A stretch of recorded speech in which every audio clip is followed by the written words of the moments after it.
Hello and welcome to the latest episode of the Awesome Sauce EDU podcast, where I'm shining the spotlight on awesome things happening in the classroom. For this week's episode, first of all, I wanted to update you on my 5-minute challenge. I have actually been keeping up with it. I've gone all week by spending 5 minutes in my garage, and I also did 5 minutes in the basement every single day. And just that little bit has seemed to help. It's making a lot of progress. It's slow, but it's progress. And before I wasn't making any progress. I would challenge you this week. Decide on a goal that you can break up into small 5-minute segments. Whether it's that closet that you've been meaning to clean out and you never got around to it, or that lesson that you wanted to design, or that unit you wanted to design, but you just have been putting it off, or that that filing cabinet that's in the back of your classroom that's just sitting there and you're like, oh my gosh, there's things in there from 1992.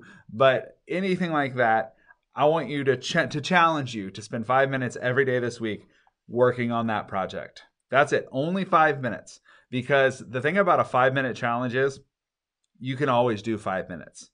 Even when you don't want to, even when you're frustrated and you're like, I don't want to do this. 5 minutes is, you can suffer through 5 minutes and get it done.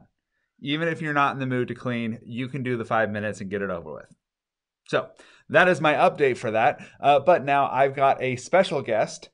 Over the course of my history recording this podcast, I have had my son Oliver on the show. He talked about podcasting. He talked about his YouTube channel, I believe, was just starting out. And so he's talked about those things. My wife, Jenica Stock, has been on, and she has talked about her classroom. And we've shared a couple of things together that we work on. And she's given her feedback.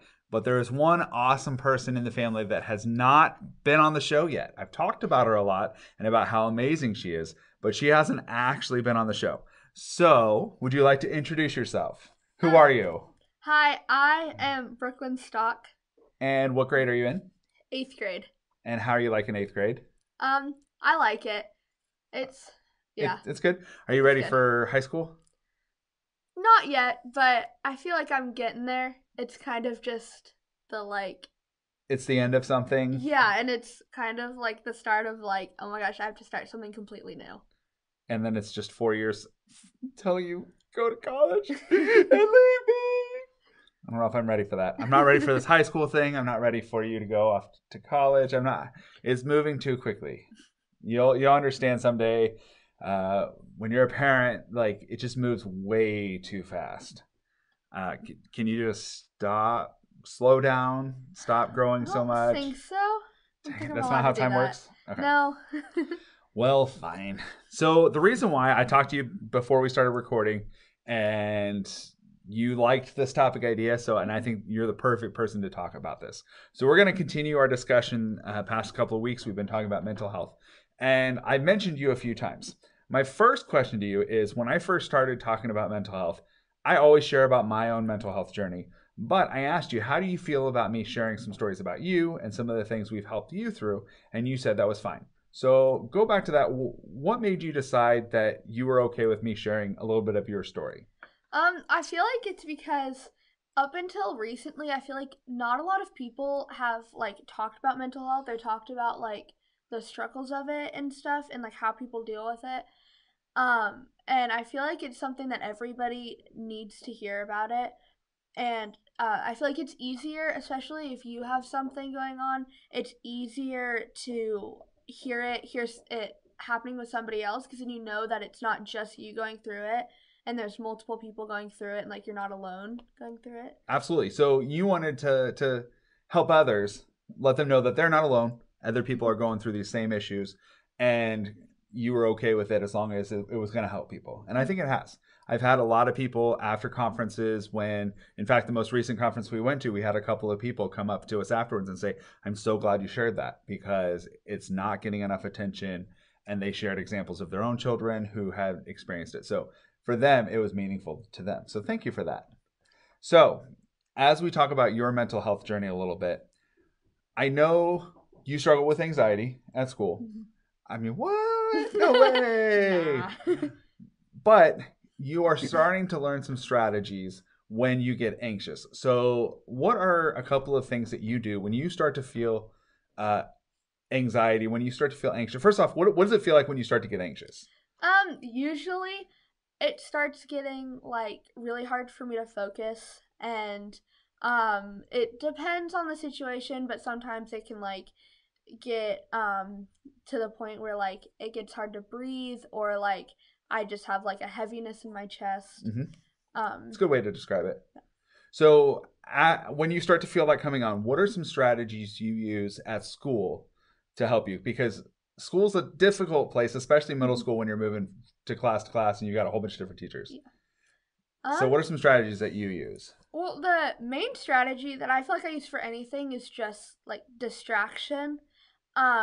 Which what I like to do is I will, if we're like learning about a lesson or something, or even if I'm just like really bored and it's hard for me to focus, I like to draw out what I'm learning and just like kind of draw little doodles that represent what I'm learning, because then that kind of gets my mind off of my anxiety and my stress and puts it on to like, oh my gosh, I want to draw this cool picture to represent what I'm learning about. And so I do that.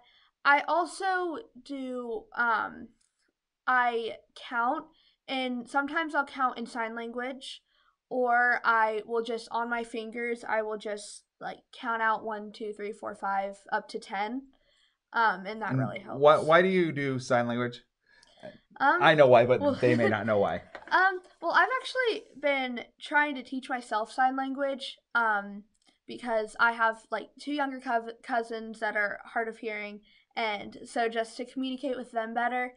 And so it's fun, and it's fun to get to like know another language and know that like you can talk to people in a different language. Um And it's something that you want to take in high school too. yeah. Yeah. Well, not only that, but when you're counting in sign language, so that's a recommendation I'd have for anyone. Um, because when you count on your fingers in sign language, it is a little different than when you may have traditionally counted uh, in your elementary school days.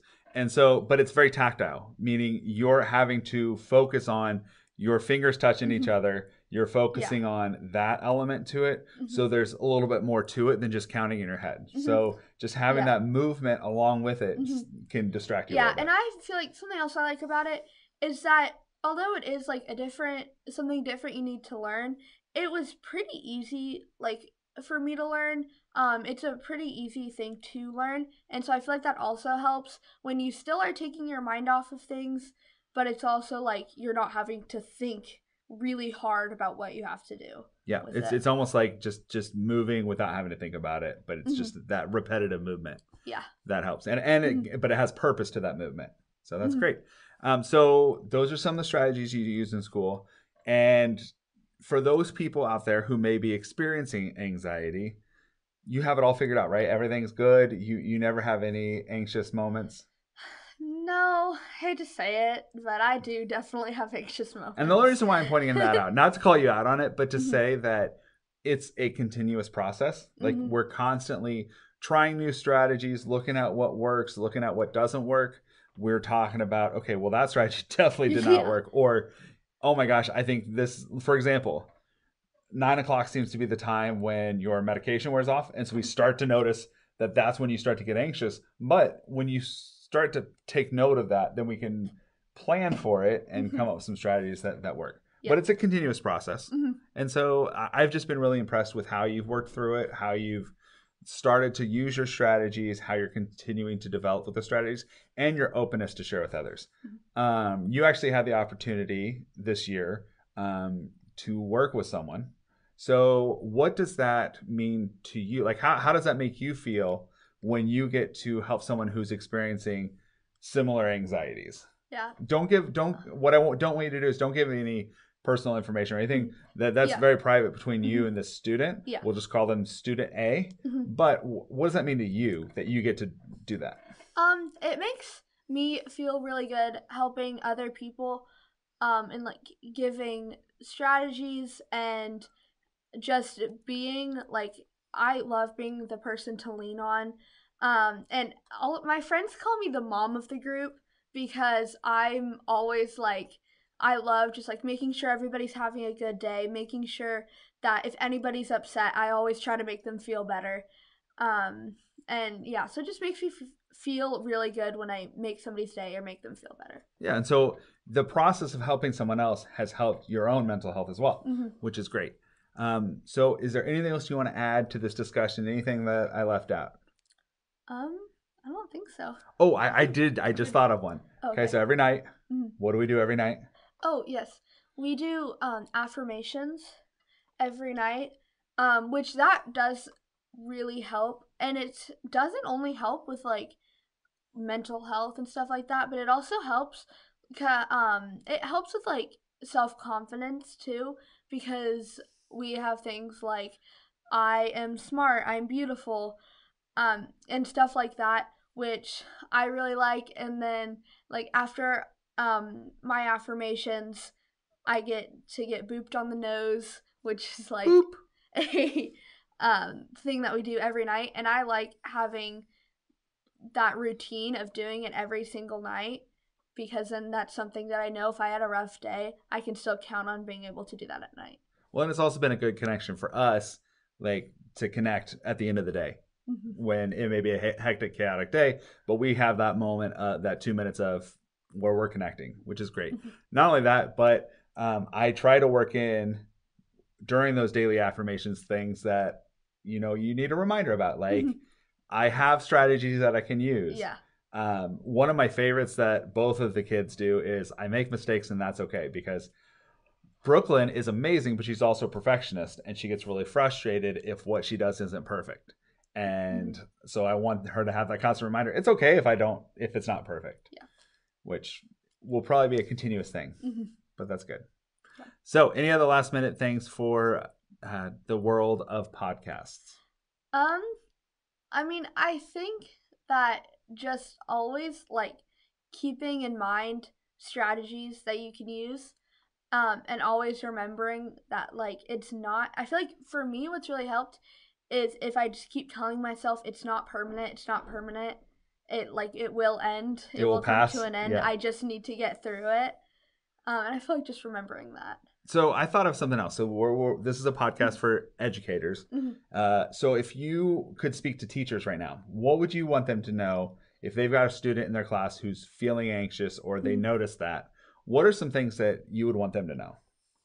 I feel like there are some times when people just need a break, and the break doesn't have to be a super long, like 10-minute break. It can just be saying like, okay, do you want to go take a walk out in the hall really quick and then come back to class, or do you want to go get a drink of water and come back to class? Sometimes just that moment to reset and come back in. Yeah. All right. Yeah, and that's a great strategy. I really enjoy that one myself.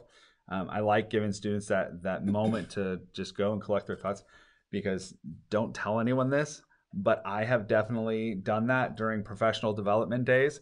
Not that any of you out there have ever done that, but I've been like, you know what? This has been 4 hours of presentations and I really need to regroup. And I've gone out in the hall and gotten a drink of water and taken my time to walk back, just because I needed that time to collect my thoughts. And your kids need that too, even more so because their attention spans are shorter. So, well, thank you for being on this episode. I don't have a mindful minute because that's kind of what this was. This was all that mindful mental health minute. And so thank you for listening to this podcast. As always, if you need anything, you can find me on Twitter at Teach Like a Ninja. I'm on Instagram, although I don't post there very much. Teach Like a Ninja, TikTok. You can email me at teachlikeaninja@gmail.com. And that is all I've got for today. Until next time, book it forward and be awesome. Because everything is awesome. All right. Bye. Bye. Hello and welcome to the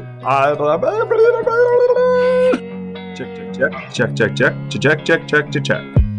You say something. Hello. Check.